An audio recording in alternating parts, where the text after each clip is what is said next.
He was 91 years old, and he had never told a single soul what he carried inside a crate through a New Mexico hangar door in July of 1947. Not his wife, not his children, not the priest who gave him his last rites. He waited until the week before he died to whisper it to a stranger with a notebook, and what he described was not a spaceship. It was something far worse, a room built entirely to make brave men doubt their own eyes.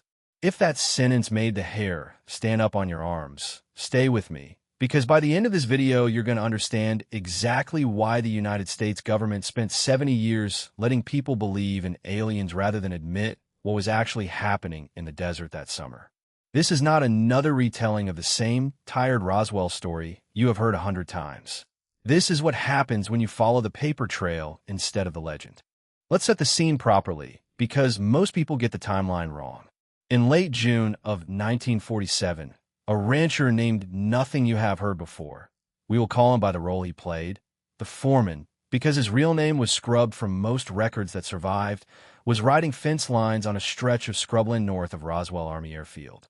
He came across a debris field that stretched across a pasture, thin sheets of a strange foil-like material scattered among broken wooden beams and lengths of tape imprinted with small geometric symbols.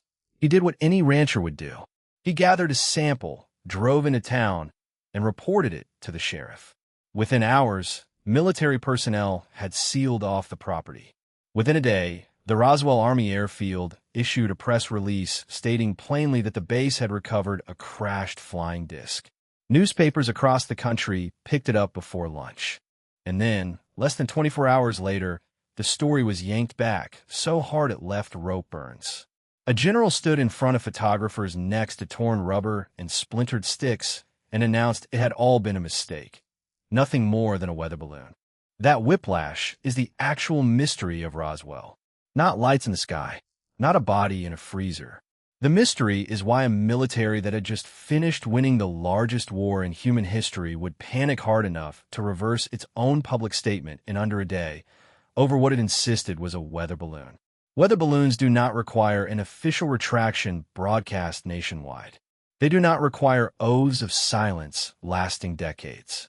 Something about that pasture terrified people much further up the chain of command than a base public affairs officer, and it terrified them fast. For decades, the men who had actually driven trucks out to that ranch and loaded crates said almost nothing. Some were career soldiers who understood orders were orders. Some were kids barely out of high school who signed a piece of paper without fully grasping what they were agreeing to. They scattered into ordinary American lives. Insurance salesmen, mechanics, postal workers, the kind of quiet, dependable neighbors nobody suspects of secrets. And one by one, across 50 years, they died, mostly with their silence intact. But a handful didn't. A handful left fragments behind. Letters written and never mailed, tape recordings made for family history projects, conversations with grandchildren that got jotted down in journals nobody read until much later. It's from those fragments, pieced together by researchers who spent years chasing down county records and enlistment files, that we get the account of the man at the center of tonight's story. For his family's sake, and because his identity still can't be fully verified against military records that remain sealed, we'll refer to him only as the Corporal. He was 19 years old in July of 1947, and by his own account, decades later, he never stopped hearing a particular sound in his sleep. The Corporal said the first trip out to the ranch was almost boring. Hot, dusty, forgettable. Debris scattered across a field, foil that didn't tear the way metal should, sticks that snapped clean instead of splintering, and everywhere this odd, faint smell like ozone after a lightning strike. He and the other young soldiers loaded crates onto trucks under a floodlight rig, joked nervously about Martians, and drove back to base convinced they'd just spent a night cleaning up after some kind of failed government experiment. Nothing about that first night, in his telling, felt supernatural. It felt like grunt work. That part of his account, interestingly, lines up almost exactly with what we now know from declassified records, and we'll come back to that. It's the second call up. Months later, that changed him. According to the notes his family eventually shared with a small circle of researchers, the Corporal was pulled from routine duty late one night and driven, blindfolded for part of the trip, to a hangar he did not recognize on a base he was never told the name of. Inside, the lighting was deliberately low. Men were positioned around the room the way pieces are arranged on a chessboard. Not clustered together the way soldiers naturally stand when they're bored and waiting, but spaced out, each given a narrow view of one portion of a long table in the center of the room and no view of anything else. He said it took him years to understand that arrangement wasn't sloppy. It was engineered so that no single witness in that hangar would ever be able to describe the whole picture, only a slice of it. Under a tarp on that table was a shape. He was ordered forward to help lift one corner of the canvas. So there was always a photographer, he said, always working from a very specific angle, could get a shot. In the few seconds the tarp was raised, the corporal said he saw a small, grayish form, limbs folded in against a torso, a head too smooth and too large for the body beneath it. It did not look, in his words, quite alive, but it did not look quite dead, either. It looked staged. And here's where his account becomes genuinely unsettling, because it isn't the shape itself he obsessed over for the rest of his life. It's the details that didn't fit. He said the surface of the thing caught the low light unevenly, glossy in some places, dull in others, like it had been touched up by more than one person on more than one day. He noticed what looked like a seam running along a folded limb, and later, when he was permitted to help lower the tarp back down, his hand brushed against it. He'd spent his whole working life around sheet metal and knew exactly how a weld or a seam should feel under a thumb. A bead, a lip, some trace of the human hand that shaped it. He said he felt nothing like that. Just smoothness, curving into more smoothness, the way 2 drops of water become 1 drop.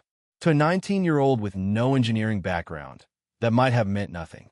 To the 80-year-old man remembering it decades later, it meant everything, because by then he understood exactly what kind of manufacturing leaves a seam that clean, and it wasn't the kind you'd expect from 1947. He was told, in that hangar, that what he had just seen was the single most important secret in the history of the country, that he had been granted an extraordinary privilege by being allowed to witness it, and that if he ever spoke of it, no one would believe him anyway. So silence cost him nothing, and betrayal would cost him everything. And here is the twist his family says haunted him more than the creature itself. He came to believe, decades later, that the secret he'd been protecting so fiercely for most of his adult life wasn't a secret at all. It was a performance built specifically for people like him. Young, impressionable, loyal enough to keep a promise for 50 years without ever asking who benefited from that promise. To understand why anyone would go to the trouble of staging something like that, you have to leave the ranch and the hangar behind for a moment and look at what the U.S. military was actually terrified of in 1947, because it wasn't little green men. It was the Soviet Union. 2 years after Roswell, in 1949, the Soviets detonated their first atomic bomb, years ahead of what American intelligence had predicted, and it rearranged every defense priority in Washington overnight. The immediate, burning question wasn't, are we alone in the universe? It was, how would we even know if the Soviets test another bomb, and how fast could we find out? Radar couldn't help with that. Spies on the ground couldn't help with that. So a program was born, quiet, compartmentalized, and about as unglamorous on paper as a project can be, designed to listen for the acoustic signature of a distant nuclear detonation using microphones and instruments carried to extreme high altitude on long trains of balloons. Those balloon trains weren't the simple rubber, weather balloons the public was told about. They were arrays, sometimes dozens of balloons strung together, trailing radar reflectors, sensors, and specialized foil designed to bounce a return signal so the whole assembly could be tracked from the ground without giving away what it was actually listening for.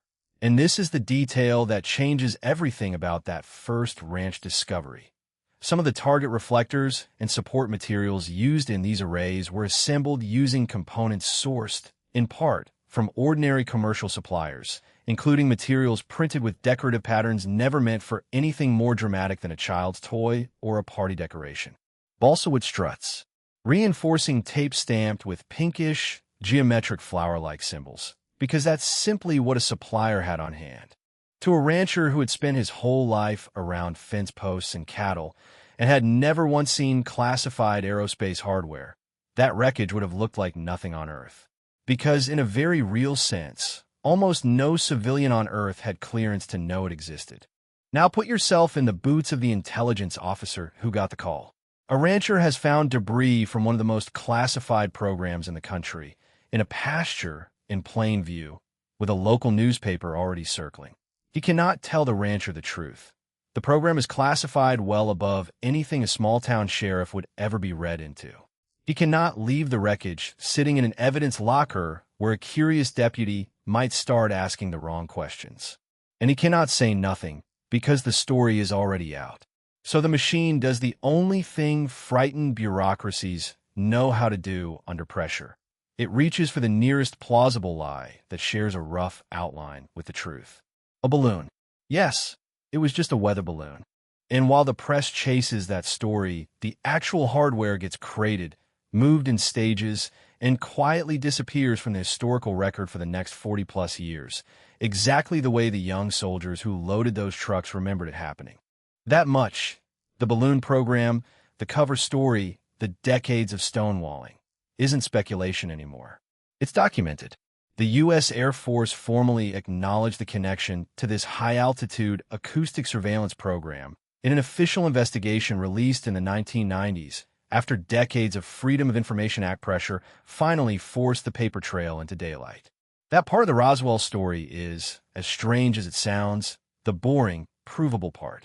The corporal's second story, the hangar, the shape under the tarp, the too smooth seam, is where we leave documented history and enter a much murkier country, one that cannot be independently verified and, honestly, may never be. What we do know is that once the first cover story accidentally created a legend nobody could put back in a box, the people running classified programs learned a valuable lesson. A public chasing flying saucers is a public that stops asking questions about spy balloons, weather arrays, and remote listening posts. Some historians who study Cold War disinformation argue that once officials realized how effectively the original weather balloon story had backfired into a myth, at least some in the intelligence community had every incentive to let that myth keep growing rather than kill it. Because a population entertained by aliens is a population distracted from asking about the actual defense secrets sitting 50 miles away. Whether that extended all the way to deliberately staging a fake specimen for a handful of young enlisted men, the way the corporal described, is something historians are divided on and something no surviving document has ever confirmed. It remains, honestly, a story, a haunting one, worth thinking carefully about, but a story, not a proven fact, and it's important to say that plainly rather than let the drama get ahead of the evidence. What makes the corporal's account so compelling isn't that it proves anything. It's what it reveals about how easily fear can be manufactured and handed to ordinary people to carry for the rest of their lives. He wasn't given a monster to guard. According to his own account, he was given a performance and told it was sacred, and the tragedy, if his story is true, is that a lie dressed up as the most important secret in the world will be protected far more fiercely than an ordinary truth ever could, because the silence itself becomes proof of how important you must be to have been trusted with it. So where does that leave us? Somewhere uncomfortable, honestly, and I think that's the right place to land.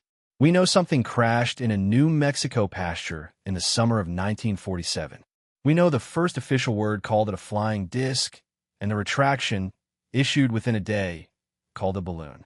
We know, thanks to decades of declassification, that the balloon explanation was substantially true, just for a program so secret that admitting the truth felt, to the people running it, more dangerous than letting the country believe in visitors from another planet. Everything past that point, the hangar, the shape on the table, the seam that felt too smooth to be human-made, lives in the far more uncertain territory of a single unverified deathbed account, filtered through family memory and passed down secondhand. It deserves to be told carefully, with all of its uncertainty intact, not paraded around as settled fact. Maybe the most unsettling part of this whole story was never a creature under a tarp at all. Maybe it's how easily an entire nation can be handed a lie vivid enough to protect a truth nobody wanted examined, and how willingly we keep that lie alive for generations because the mystery is more satisfying than a mundane explanation sitting in a filing cabinet. The corporal spent nearly 70 years guarding a secret he eventually came to suspect wasn't real, because he'd been told it was the most important thing he would ever do. What would you have done in his place? Kept the silence you'd promised, or risked being disbelieved for telling a truth stranger than the myth everyone already wanted to hear? Tell me down in the comments what you think that debris field was really hiding, and whether you'd rather be handed a comforting story you can picture clearly, or an uncertain truth you can never quite pin down. I read every single comment on this channel, and I have a feeling this question is going to split the room right down the middle.